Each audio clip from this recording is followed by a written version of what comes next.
I am. I have a lot to say about the violin, so I'm going to talk about it for, let us say, a long time. Since it came to me, or the notion of playing the violin came to me in a dream, it has much unconscious ramifications and unconscious information in that. As I have said, I never became a prodigy in a certain sense. I never became a concertmaster. I never became a soloist, orchestral soloist. I would say I was a soloist, but my soloing was of a different sort completely from the normal violin path. Because I didn't follow the violin path, everything was different. The way people treated me and the way that I played the violin was different, and thus I didn't get a certain amount of acclaim that a violinist normally gets. The violin was considered one of the most difficult instruments. It still is. The reasons are quite specific.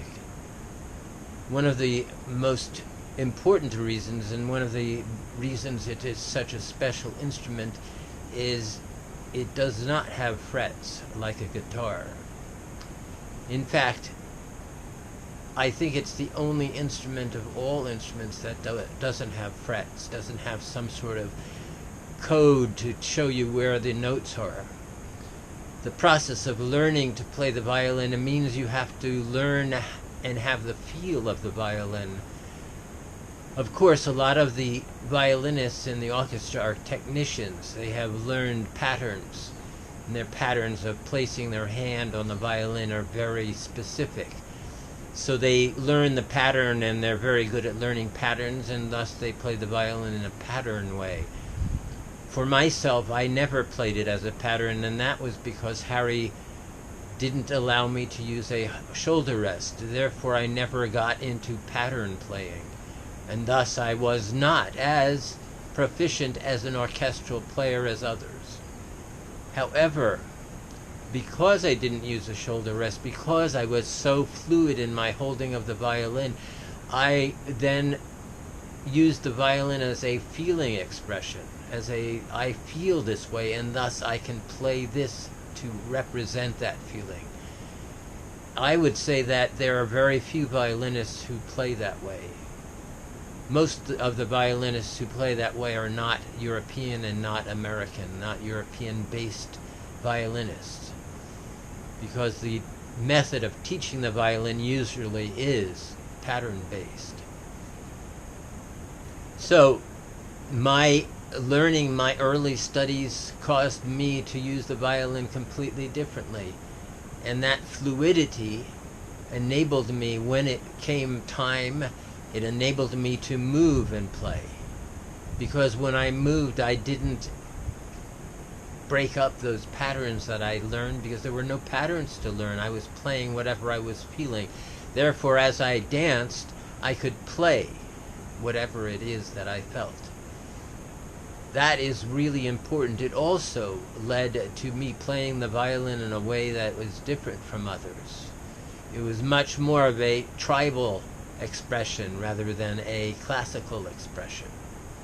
So I could use it in a more simplified way.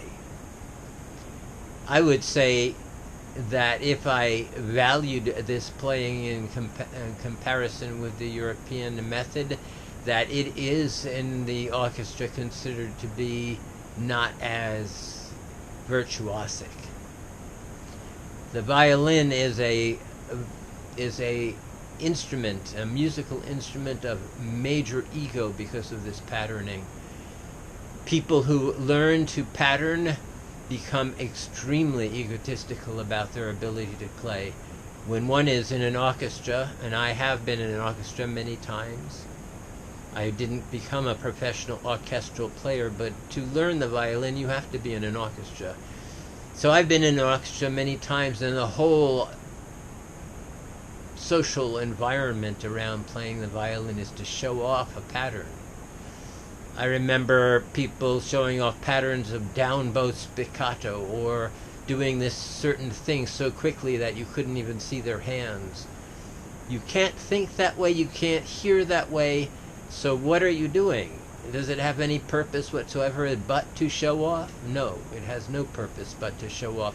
So most prodigies, most virtuosos are show-offs, and egotistical show-offs at that. It is interesting to watch the violin degrade in its prominence in the world.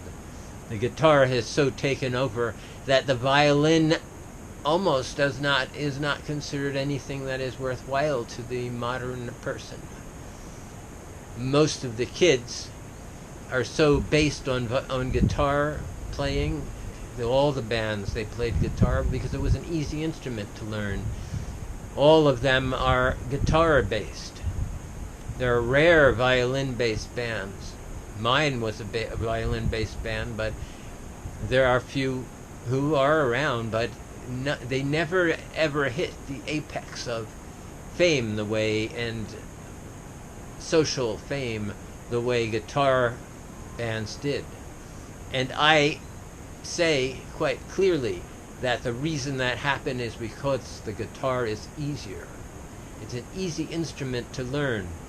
And because of those frets, then there's less mistake possibility. So when the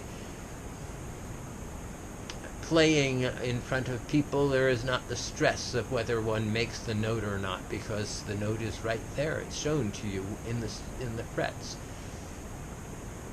So there's a lot of ego in learning the violin. There was ego in myself in how I learned the violin, because I did learn the violin. As I said, I was not a virtuoso. I was not a soloist. I was not a concert master, but I learned the violin. And that process of learning the violin is strict and very deep. One can pick up a guitar without hardly ever learning and play chords and play things. And that's that. And there's nothing more to learn. But to play the violin, you not only have to learn to hold it in a strange way, you have to learn to find out and know where the notes are. And if you don't pattern, then where are the notes? You have to feel for them. And that is why, without frets, the violin becomes that much more emotional. Because you can use the slide to slide into notes, to create this kind of reaching for a note, to move into a note that a guitar cannot do, except with electricity pedal things. And so, as an acoustic instrument, is an extremely powerfully emotional instrument. And that is why I enjoyed and learned to really enjoy playing the violin. It became my heart. Once it became my heart, the ego dropped out.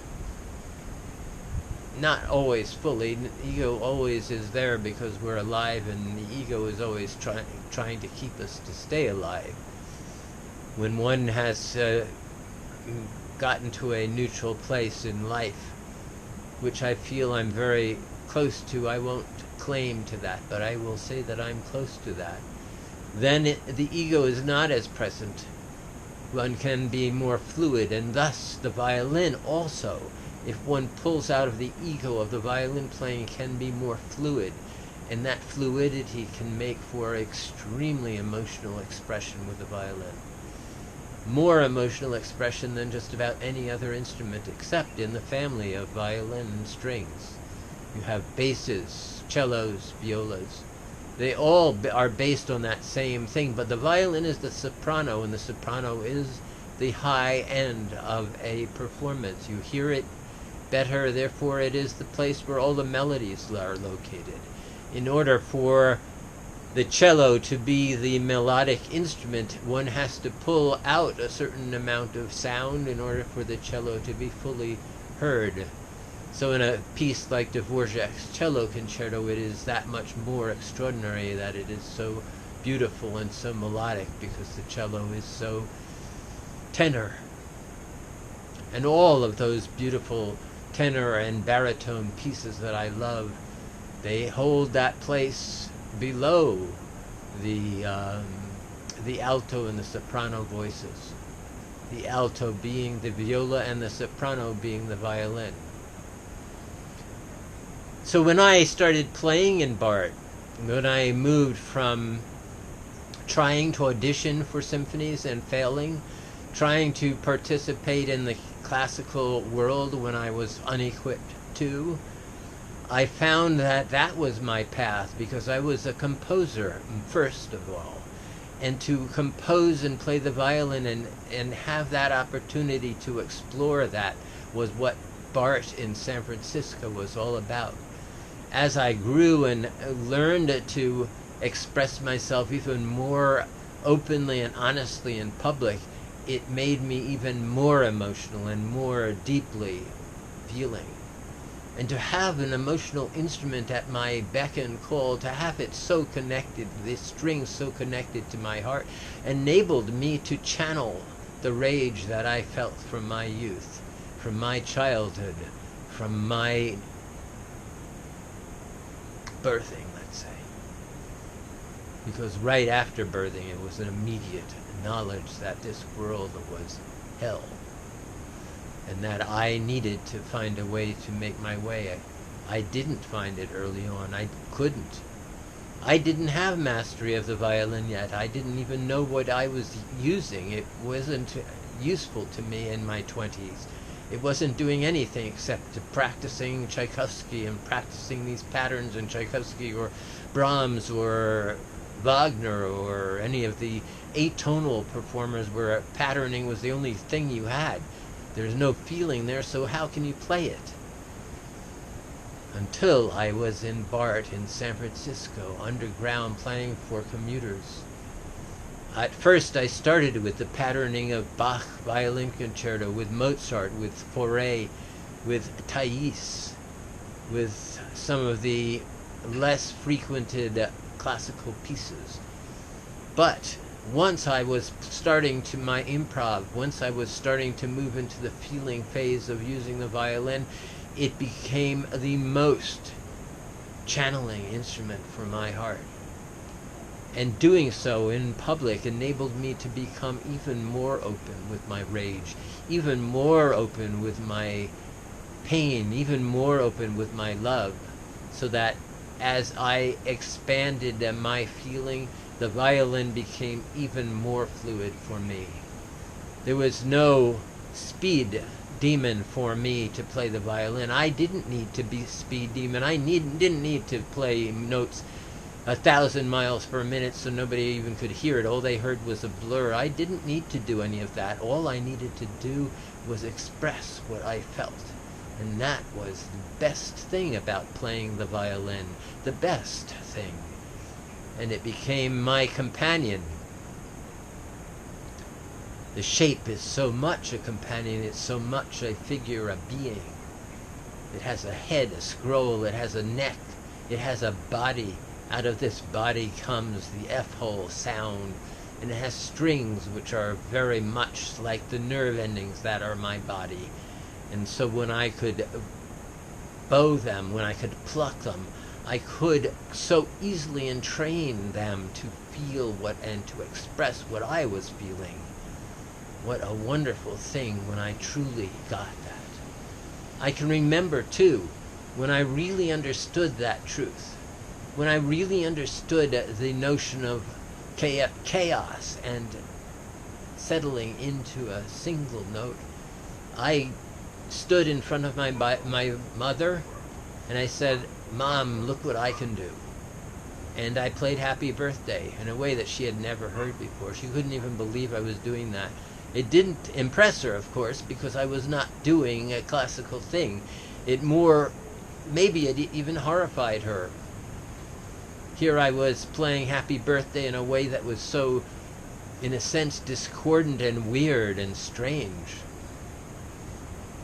And she said, "Oh, course, that's my mother. I'm like that too. I just say, oh, or that's good, yeah. I'm not a performer when I tell people I like things. I just kind of stay there in the neutral place and I say, that's good, that's pretty.